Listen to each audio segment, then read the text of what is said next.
तो दोस्तों चलिए शुरू करते हैं नागराज की दूसरी कॉमिक्स नागराज के कब्र में। जैसा कि आपने नागराज की पहली कॉमिक्स में पढ़ा कि कुख्यात वैज्ञानिक प्रोफेसर नागमणि ने नागराज का निर्माण आतंकवादी गिरोहों के लिए किया। नागराज एक ऐसा शस्त्र जो प्रत्येक परिस्थिति का मुकाबला कर सकता था। महाशक्तिशाली नागराज को आतंकवादी गिरोह के सरदार बुलडॉग ने किराए पर प्राप्त कर लिया और नागराज ने आसाम में विनाश प्रारंभ भी कर दिया। लेकिन एक शक्तिमान तपस्वी महान गोरखनाथ ने नागराज को अपना गुप्त शक्तियों के बल पर पकड़ लिया। फिर नागराज के मस्तिष्क का ऑपरेशन कर उसे प्रोफेसर नागमणि के चंगुल से मुक्त कर दिया, जिसके बाद नागराज नेकी के रास्ते पर निकल पड़ा और उसने कसम खाई कि वह दुनिया में सभी आतंकवादी गिरोहों का सफाया कर देगा। अब आगे बुलडॉग मेरा पहला शिकार होना चाहिए, क्योंकि उसी ने मुझे किराए पर हासिल किया। आसाम में इसके कई गैरकानूनी कैंप हैं। मुझे सबसे पहले साको कबीला देखना चाहिए, यहाँ से सबसे पास वही है, और फिर इन्हीं कैंपों में से मुझे बुलडॉग का हेडक्वार्टर का पता चल पाएगा। नागराज नागरस्सी की मदद से जंगलों को पार करता हुआ साको कबीले की ओर बढ़ता चला गया। एक रात का सफर तय करने के बाद नागराज सुबह ही साको कबीले जा पहुंचा। यह मेरे लिए स्वर्णिम सवेरा है जो इन लोगों के लिए तबाही का अंधेरा लेकर आएगा। नागराज बस्ती के एक होटल में जा पहुंचा और होटल के मालिक से पूछता है, क्या तुम शेखू को जानते हो? वह इसी बस्ती में रहता है। शेखू? ठहरो, यहाँ बैठो। नागराज मन ही मन सोचता है, पता नहीं शेखू का नाम सुनकर यह क्यों घबरा गया। उधर होटल का मालिक होटल के पिछवाड़े जा पहुंचा। अगर यह वही आदमी हुआ तो मुझे वह दौलत जरूर मिलेगी जो इस पर लगाई गई है। रोमू सुनकर खुश होगा। पास ही के एक झोपड़े में वह घुसा। झोपड़े में रोमो दारू पी रहा था। होटल का मालिक रोमो से बोलता है, रोमो मैं एक अच्छी खबर लेकर आया हूँ। जिस पर रोमो बोलता है, फिर तो मैं सुबह सुबह तुम्हारा मुंह कड़वा जरूर करूँगा। मैंने उस आदमी को पा लिया है जिसको तुम्हें तलाश थी। रोमो बोलता है, मुझे तो हर उस आदमी की तलाश है जो पैसा पैदा कर सके। होटल का मालिक बोलता है, किसी दिन यह शराब तुम्हें ले डूबेगी। इसी शराब के कारण तुम्हारी ताकत शेखू से कम पड़ती जा रही है। रोमो गुस्से में, मेरे दुश्मन शेखू का नाम किस तरह लिया तूने? सवेरे सवेरे कमीने का, भाग जा वरना मैं तेरा गला काट दूंगा। रोमो मैं तुम्हारा दोस्त हूँ, तुम्हें फिर से ताकतवर देखना चाहता हूँ, और तुम भूल रहे हो कि मैं तुम्हारे लिए एक खुशखबरी लेकर आया था। मुझे गुस्सा बहुत आने लगा है। खैर बता, क्या खुशखबरी लेकर आया था? बहुत दिनों के बाद एक आदमी शेखू की तलाश में आया है, और यह वही आदमी मालूम पड़ता है जिसने मूर्ति लूटी थी और जिसे शेखू तलाश करता फिर रहा है। तुम्हें कैसे यकीन है कि वह वही आदमी है? शेखू ने मुझे उसका हुलिया बताया था। उसका कहना था कि इस हुलिये का आदमी कभी नजर आए तो तुरंत उसे खबर कर 5,000 रुपये इनाम हासिल कर लूँ। बेवकूफ़, जिस आदमी को शेखू तलाश कर रहा है वह खुद शेखू की तलाश करने उसी के मान में क्यों आएगा? मैं इस बारे में ज़्यादा कुछ नहीं जानता, लेकिन हुलिया वही है। सांप जैसी आंखें, उसकी खास पहचान है। मेरा दिल कहता है कि यह वही आदमी है। जरूर वह मूर्ति लेकर आया होगा। इससे पहले कि वह शेखू के संपर्क में आए, हम एक काम कर सकते हैं। होटल मालिक बोलता है, सबसे पहले यह जानना जरूरी है कि यह वही मूर्ति चुराने वाला है या कोई और। तुम उसे शेखू से मिलाने के बहाने झिंगागार ले आओ, लेकिन याद रहे इस मामले में हमारी पार्टनरशिप 50-50 होगी। शराब का से रोमो बोलता है, शराब का खर्चा निकाल कर जो मिलेगा आधा आधा बांट लेंगे। होटल मालिक मन ही मन सोचता है, यह रोमो मर जाएगा लेकिन शराब नहीं छोड़ेगा। और वह वापस होटल में लौट आया और नागराज से बोलता है, ए मिस्टर, चलो तुम्हें शेखू से मिलवा दूँ।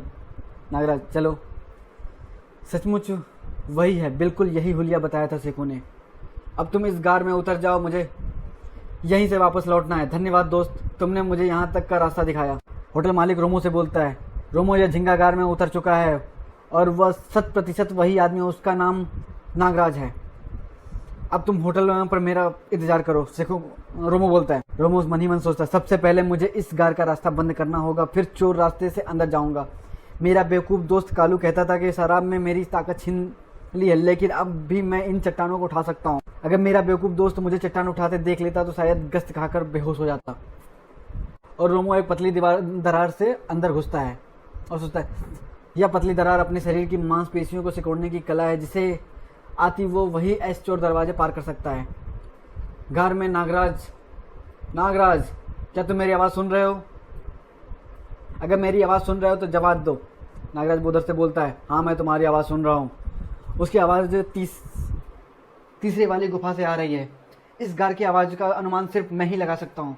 यहाँ आवाज़ गूंजती है, जरा सी आवाज़ पूरे गार में सुनाई पड़ती है और अंदाज़ा लगाना मुश्किल होता है कि आवाज़ कहाँ से आई है। हैरान होने की ज़रूरत नहीं है नागराज, मैं ठीक तुम्हारे पीछे खड़ा हूँ। नागराज आश्चर्य से पूछता है, क्या तुम सेखू हो? हाँ मैं सेखू हूँ। मूर्ति कहाँ है नागराज? पहले मैं तुम्हारी पहचान करूँगा और तुम सेखू हो या कोई और। अपनी दाई हथेली दिखाओ। रोम अपनी हथेली दिखाता है। नागराज बोलता है, तुम सेखू नहीं हो। बुलडॉग के सभी क्षेत्रीय सरदारों के हाथ में एक चिन्ह गुदा होता है, वो तुम्हारी हथेली पर नहीं है। ये रहा मेरी हथेली का निशान, धाम। मैं मास्टर रोमो हूँ। रोमो जो इस दुनिया में सिर्फ एक है और अकेला है जिसके पुरखे ताकत की पूजा करते थे और जो मुझे विरासत में मिली है। मार्शल आर्ट में इसे मंकी ब्लो कहते हैं नागराज। नागराज बोलता है, हाथापाई बंद करो और पहले मेरी बात सुनो। मास्टर रोमो अपने प्रतिद्वंदी को बोलने का मौका जरूर देता है। बोलो, तुमने मुझे यहाँ बुलाकर घेरने की कोशिश क्यों की? क्या दुश्मनी है तुम्हारी मुझसे? हाँ, यह बात तुम्हें जरूर पूछनी चाहिए, इसका तुम्हें हक है। नागराज, तुम वह शख्स हो जो आसाम के पौराणिक मंदिर से करोड़ों की मूर्ति चुरा कर ले गए थे और जिन लोगों के लिए तुमने यह मूर्ति चुराने का काम किया था, मूर्ति अभी तक उन्हें तुमने नहीं पहुंचाई है। इसका मतलब यह मूर्ति अभी तक तुम्हारे कब्जे में हो और मैं उसे हासिल करना चाहता हूँ। क्या तुम्हारा संबंध सेखू से है? कभी था। मैं उसके लिए भाड़े का कातिल बनकर चंद रुपए काम किया करता था। मैंने इस गिरोह के लिए बड़े बड़े काम किए, लेकिन फिर मुझे इस कारोबार से नफरत हो गई और मैंने सेखू के लिए काम करना छोड़ दिया। लेकिन मैं तुम्हें यह सब बातें बताने के लिए नहीं आया हूँ, मैं तुमसे मूर्ति हासिल करने के लिए आया हूँ। मूर्ति मेरे पास नहीं है और न ही तुम उसे हासिल कर सकते हो। रोमो नागराज पे वार करता है, धाम धूम जाट। नागराज, आदमी जानदार है लेकिन अक्ल दुरुस्त नहीं है, इसकी अक्ल दुरुस्त करनी होगी। ओह, तो तुम मार्शल आर्ट्स भी जानते हो और यह है तुम्हारी असली रूह। नागराज अपने कपड़े निकालता है तो धाम धूम जाट, स्नैक हैंड्स का माहिर है। चाक चुक ठीक। नागराज टूट पड़ता है रोमो पे और कुछ ही पलों बाद नागराज रोमो को गिरा देता है। मैं चाहूँ तो तुम्हारी ज़िंदगी छीन सकता हूँ रोमो, भले ही तुम मास्टर हो, लेकिन मेरे मुकाबले नहीं ठहर सकते। पहली बार मेरा पाला किसी उस्ताद से पड़ा है, मैं अपनी शिकस्त कबूल करता हूँ।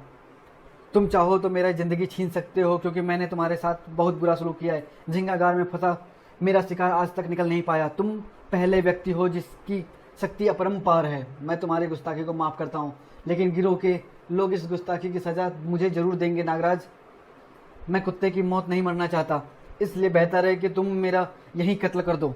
नागराज बोलता, जिस गिरोह की बात तुम कर रहे हो वो मेरे दुश्मन हैं। मैं इस बुराई के विरुद्ध लड़ने वाला एक सिपह सलार हूँ। मूर्ति उस मंदिर में पहुँच चुकी है जहाँ से चुराई गई थी। अगर यही बात है तो मैं तुम्हारा सिपाही बनकर कुत्ते की मौत मरने के लिए भी तैयार हूँ। सिपाही नहीं, दोस्त हो तुम मेरे। रोमो बोलता है, नागराज तुम सचमुच महान हो, और बोलता है, मैं बाहर निकल कर गार का दहाना खोलता हूँ। इस पर नागराज बोलता है, इसकी ज़रूरत नहीं, मैं भी तुम्हारी तरह दरार से निकल सकता हूँ। दोनों गार से बाहर निकल आए। रोमो जब उन लोगों को पता चलेगा कि तुम विद्रोही हो गए हो तो इसका उन्हें कुछ पता नहीं चलेगा, क्योंकि अब मैं उनके लिए काम नहीं करता हूँ। एक बात याद रखना रोमो, मैंने तुम्हें अपना दोस्त बनाया है, इसलिए तुम बुलडॉग के बारे में सच सच बताओगे। इस खेल में तुम विभीषण की भूमिका अदा करोगे और मैं राम की। इस तरह रावण की लंका भस्म हो जाएगी। अभी हम सेखों के पास चल रहे हैं, लेकिन उसे हमारी योजना का पता नहीं चलना चाहिए। अब मुझे फिर शराब का तलब महसूस हो रहा है, रोमो बोलता है। दोनों वापस उसी बस्ती में लौट आए। हम रात के अंधेरे में सेखों तक पहुंचेंगे। बस्ती में अंधेरा हो चुका था। अब यह शराब पीनी बंद करो और मुझे सेखों के पास ले चलो। हाँ, अब तक वह अफीम की खेती से लौट रहा होगा। रोमो बस्ती की तरफ इशारा करते हुए, यह जो गोल घेरे में झोपड़ियाँ बनी हैं सब सेखों की हैं। इसके बीच एक बड़ा दलान है जिस पर सेखों का मकान खड़ा है। जाया जाता है। गेट पर स्टेनगनधारी खड़े हैं। स्टेनगनधारी बोलते हैं, वहीं रुक जाओ, कौन हो तुम? अबे मैं रोमो हूँ, गधे की औलाद, तुम सबका बाप। यह शराबी बॉस का मुंह लगा है, लेकिन इसके साथ ये कौन है? यह मेरा भाई है, काम मांगने आया है। रोमो की इतनी बेकदरी के तुम उसे रोकने की हिम्मत करो। जाने दो, इसके मुंह क्यों लगते हो? ठीक है, जाओ। सेखू दलान में बैठा था। रोमो आया है बॉस, अपने भाई को साथ लाया है, उसे यहाँ भेज दो। सेखू बोलता है। इस पे नागराज, मैं रोमो का भाई नहीं हूँ और तुमसे अकेले में बात करना चाहता हूँ। शेखू बोलता है, क्या मतलब है, कौन हो तुम? नागराज। नागराज? सबूत चाहिए तुमको इसका? नहीं, मुझे इसकी ज़रूरत नहीं। रोमो किसी गलत आदमी को यहाँ नहीं ला सकता। तुम सब लोग नागराज के स्वागत के लिए जश्न की तैयारी करो। हम तुम्हें तलाश कर रहे थे नागराज। रोमो तुम्हें कहाँ मिला? करीब के जंगलों में रास्ता भटक गया था मैं। वहाँ रोमो मुझे से टकरा गया और मुझे यहाँ ले आया। मूर्ति कहाँ है? फिलहाल मैंने उसे कहीं छिपा दिया है और उसकी वजह से एक जादूगर मेरे पीछे पड़ गया था। शेखू बोलता है, उस जादूगर की वजह से हम पहले भी बहुत नुकसान उठा चुके हैं। मूर्ति उसके हाथ तो नहीं लगी? नागराज बोलता है, नहीं, लेकिन फिलहाल उसे हासिल करना भी संभव नहीं है। इस समय सबसे आवश्यक काम है कि मेरा बुलडॉग से मुलाकात होना, और उसकी व्यवस्था तुम कर सकते हो। ठीक है, मैं हेडक्वार्टर को तुम्हारा संदेश पहुंचा दूंगा। फिर जैसा आदेश ऊपर से प्राप्त होगा उसी के अनुरूप काम किया जाएगा। नागराज के स्वागत में जश्न मनाया जा रहा था। शेखू नागराज से बोलता है, तुम्हारे संबंध में बहुत चर्चा सुनी है नागराज, क्या अपनी कला का प्रदर्शन करोगे? इस पर नागराज बोलता है, मैं अपनी कला को सार्वजनिक प्रदर्शन की चीज़ नहीं समझता। शेखू को फ़ोन पे, hello Shekhu group number 5 on the line, over. उधर से रिप्लाई आता है, headquarter 0 control station, over. Nagraj आ गया है, स्टेशन 5 में मौजूद है और सुपर बॉस से मुलाकात करना चाहता है, ओवर। जवाब का इंतजार करो, ओवर। कुछ समय उपरांत, सुपर बॉस का हुक्म है कि नागराज को खत्म कर दो। नागराज को खत्म? हेलो नागराज को खत्म? मेरे कानों को धोखा तो नहीं हुआ है? नागराज ने हमसे गद्दारी की है, उसे खत्म कर दो, ओवर एंड ऑल। शेखू ने अपने वफादार साथियों को तुरंत बुलाया, चारों तरफ मोर्चा बंदी कर दो, नागराज किसी भी रास्ते से निकल न पाए, उसे खत्म करने का ऐलान है। ओके बॉस, वह बचकर नहीं निकल सकता। फिर शेखू ने रोमो को बुलाया, बहुत दिनों से मैंने तुमसे काम नहीं लिया है, क्या तुम्हारी ताकत आज भी बरकरार है या शराब ने तुम्हें खोखला कर दिया है? इस पर रोमो बोलता है, काम बताओ उस्ताद, और काम की कीमत बताओ। तुम्हें आम खाने से मतलब होना चाहिए, पेड़ गिनने से नहीं। तुम्हें नागराज की हत्या करनी है। क्या? वह तुम पर यकीन करता है, तुम उसे आसानी से ठिकाने लगा सकते हो, और अगर वह तुमसे बच निकला तो बाहर दूसरे लोग उसके स्वागत के लिए तैयार मिलेंगे। 1 लाख रुपया निगम मिलेगा। 1 लाख रुपया? इसके लिए तो मैं अपने आप की भी कत्ल कर दूं। लेकिन क्या मैं पूछ सकता हूँ ये फैसला अचानक कैसे हुआ? सुपर बॉस का ऑर्डर आया है। रोमो नागराज के पास जाता है, पास पहुंचा है जो एक झोपड़ी में शेखू का मेहमान बना हुआ था। तुम्हारे कत्ल का फरमान लेकर आया हूँ। नागराज बोलता है, इसका मतलब भेद नहीं रहा। इतनी जल्दी शुरुआत हो जाएगी मुझे उम्मीद नहीं थी। शेखू बोलता है, तुम मुझे जख्मी करके यहाँ से भाग निकलो और मैं बताता हूँ कि भागने के लिए तुम्हें कौन सा रास्ता अपनाना है।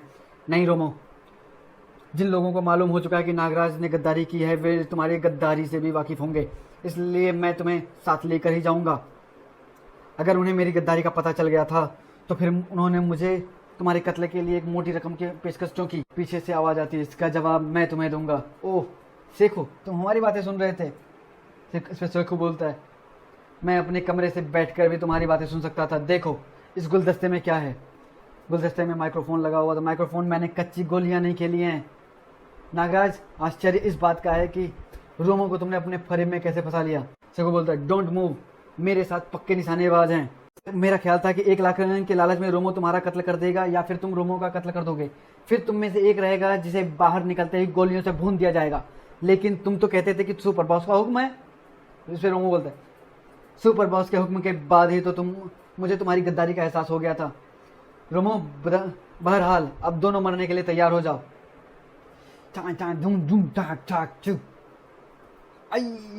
नागराज अपने सांपों से शेखू के आदमियों पे हमला कर देता है। अपने साथियों पे सांपों का हमला होते हुए देख शेखू भाग खड़ा होता। कमान रोमो, जमीन से चिपक जाओ। उनकी गोलियां मेरा पीछा करेंगी। मैं इनका सारा ध्यान अपनी तरफ केंद्रित रखूंगा और इसी बीच तुम फरार हो सकते हो। मैं पीठ दिखाकर भागने वालों में से नहीं हूँ। तुम्हें यहाँ अकेले छोड़कर नहीं भाग सकता उस्ताद। अभी मेरा भी कमाल देखो। शान। ओह, नागराज तो सांप की तरह तेजी से रेखता निकल गया। मुझे भी अपनी कला का प्रदर्शन करना होगा। और शान धूम गोलियों की आवाज़ आती रहती है।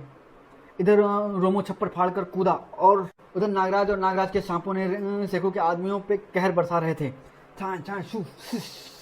शेखू के अड्डे पर तबाही का बादल मंडराने लगे थे। ले अब आग का खेल देख। शेखू चारों तरफ आग लगा देता है और इधर नागराज के सर्पों ने पूरे शेखू के आदमियों को डसते हुए चला जाता है। तभी सेखू भाग रहा है। उफ, सेखू को नागराज के नागों ने रोक लिया। बाप रे, सांप सांप। बस्ती के में शोर मच गया था, लोग बस्ती छोड़कर भागने लगे। झोपड़ियों में भीषण आगों की लपटों से घिर चुकी थी। नागराज ने सेखू को पकड़ लिया। तुम जिंदा रहकर हमारे काम आ सकता है, मगर रोमू अब तक नहीं आया। मैं यहाँ पहले से तुम्हारा इंतजार कर रहा हूँ उस्ताद। तुम यह थैले में क्या भर लाए हो? कीमती शराब की बोतलें, बहुत सी बोतलें मिल गई हैं, मैं समेट लाया। किसी सुरक्षित जगह चलो। झिंगागार से अधिक सुरक्षित जगह कोई नहीं। दोनों झिंगागार पहुंच गए। सेखू डर के मारे बेहोश हो गया था। इसे होश में लाओ। यह कुत्ता होश में आ गया उस्ताद, मेरी आंखों में देख। सेखू, शाबाश, अब तुम मीठी नींदों में सो जा। नागराज ने सेखू को अपनी सर्पीली आंखों से सम्मोहित कर डाला। बुलडॉग के अधीन कितने स्टेशन काम कर रहे हैं? सेखू, सम्मोहित सेखू, 7 के पूर्ण जानकारी दो। सम्मोहित अवस्था में नागराज ने सेखू से बहुत सी बातों की जानकारी हासिल कर ली थी। उस्ताद, तुम तो जादूगर भी हो। सेखू जैसे 6 बॉस और भी हैं, बुलडॉग के अधीन काम कर रहे हैं। तुम इस तरह बुलडॉग के गिरोह की रीढ़ में 6 जोड़ और बाकी हैं। पहले इन जोड़ों को तोड़ेंगे, उसके बाद रीढ़ की हड्डी को टूटेगी। यह गार मुझे बेहद पसंद आ गया है। सेखू को यहीं कैद करके रहने दो। मैं भी अपने कैदी को यहीं रखना पसंद करता हूँ। अगली सुबह यहाँ से सबसे करीब स्टेशन नंबर 4 पड़ता है। पूरा नक्शा तुम्हारे दिमाग में आ गया होगा रोमो। तुम यह इलाका ऑलरेडी घूम चुके हो। हाँ, स्टेशन 4 डिब्रू पहाड़ी पर है। वे लोग डिब्रू पहाड़ी की ओर रवाना हो गए। उधर बुलडॉग के हेडक्वार्टर में खलबली मच गई। तुम सब लोग मुझे मनहूस खबरें सुनाने आए हो। सुपर बॉस, हम आपको किसी भ्रम में नहीं रखना चाहते। नागराज हमारे सभी अड्डों पर कहर ढाता हुआ बढ़ा आ रहा है और उसका रुख बुलडॉग की तरफ है, यानी मेरी तरफ, यही ना? उसकी गतिविधियां यही संकेत दे रही हैं। हर प्रकार का सुरक्षा कवच, हथियार सब उसके सामने नकारा है। इसके अलावा हमारा एक गद्दार साथी रोमो उसका साथ दे रहा है। इस तरह तो वह तुम सबको बर्बाद कर देगा। मैंने उसकी कलाओं का प्रदर्शन देखा है। वह है ही इस योग्य की सुरक्षा कवच को तोड़ सके। हजारों सांपों उसके स्नायुओं में जीते हैं। हमारे पास ऐसी कोई मशीन नहीं जो नागराज को रोक सके। फिर भी एक इंसान ऐसा है जो उसका रोकथाम कर सके। प्रोफेसर नागमणि, रेडियो फोन पर नागमणि से हमारी बात कराओ। प्रोफेसर, रेडियो फ्रिक्वेंसी पे प्रोफेसर नागमणि, हमने पैसा देकर तुम्हारा हथियार खरीदा था और वह हमें ही डस रहा है। नागराज ऐसा नहीं कर सकता। पूरी बात बताओ। बुलडॉग ने नागमणि को फ़ोन पर सारी बातें संक्षेप में बता डाली। होल्ड अप करो, मैं अभी पता लगाता हूँ कि नागराज कहाँ है और क्या कर रहा है। इस मशीन में नागराज के दिमाग कैद है। अभी सारी स्थिति का पता लग जाएगा। प्रोफेसर नागमणि अचंभे से, इस मशीन से तो उसका कनेक्शन कट हो गया है। इसका मतलब वह मेरे कंट्रोल से बाहर हो गया है। ओ माय गॉड, मेरी मेहनत पर पानी फिर गया है। अब तुम्हारी भलाई इसी, प्रोफेसर नागमणि बोलता है बुलडॉग से, अब तुम्हारी भलाई इसी में है कि अपने सभी बचे खुचे अड्डों को खाली कर दो। नागराज अब मेरे कंट्रोल में नहीं रहा। बेवकूफ़ गधा, सबसे पहले तो नागराज ने यह गद्दारी की है कि मूर्ति चुरा कर भी हमें नहीं दी। हमने दंगे भड़काना चाहा तो भी नाकाम हो गया। इस नागमणि ने भी हमारे साथ धोखा किया है। मैं इन सबको चुन चुन कर मारूंगा। सुपर बॉस, 7वां अड्डा भी तबाह हो गया है। उफ, इसका मतलब अब वह इस जगह के से अधिक दूर नहीं है। सब लोग हेडक्वार्टर खाली करो कि कंपाली दर्रे में फैल जाओ। नागराज बुलडॉग के हेडक्वार्टर तक पहुंच गया था। रोमो, यहाँ बड़े अजीब सी खामोशी है। हाँ, फाटक भी खुला पड़ा है। वाह, क्या स्वागत है। वीराना ही वीराना। फिर फाटक बंद हो गया और 4 दीवारी पर भी बिजली का करंट प्रवाहित कर दिया गया होगा। लेकिन यहाँ तो कोई भी नज़र नहीं आ रहा। उस्ताद, लेट जाओ, तभी बम विस्फोट होता है। घर में बम विस्फोट होता है और तबाह हो जाता है। ब्रुम ब्राम ब्रुम। फाटक या 4 दीवारी को मत छूना। फिलहाल इस गड्ढे में कूद जाओ। हमारे ऊपर मिट्टी और पत्थरों का रेला उड़ा जा रहा है। इस गड्ढे से बाहर निकलो, वरना हमारी कब्र यहीं बन जाएगी। उस्ताद, अगर हम बाहर निकले तो हमारे चिथड़े उड़ जाएंगे। उन्होंने हर इंच पर मौत बिछा दी है और हम पर इतनी उनकी नज़र, सब कुछ दूर से कंट्रोल हो रहा है। ओह, ज़मीन में भूकंप, मिट्टी और पत्थरों का रेला, ज़मीन पर दरारें पड़ रही हैं। बस हमारा किस्सा खत्म हो गया। उस्ताद, मैं आखिरी बोतल मुँह से तो लगा लूँ। और फिर नागराज और रोमो कब्र में दब जाते हैं। क्या नागराज इस कब्र से बाहर आ पाएगा? जानने के लिए पढ़ें नागराज का बदला। तो दोस्तों, धन्यवाद।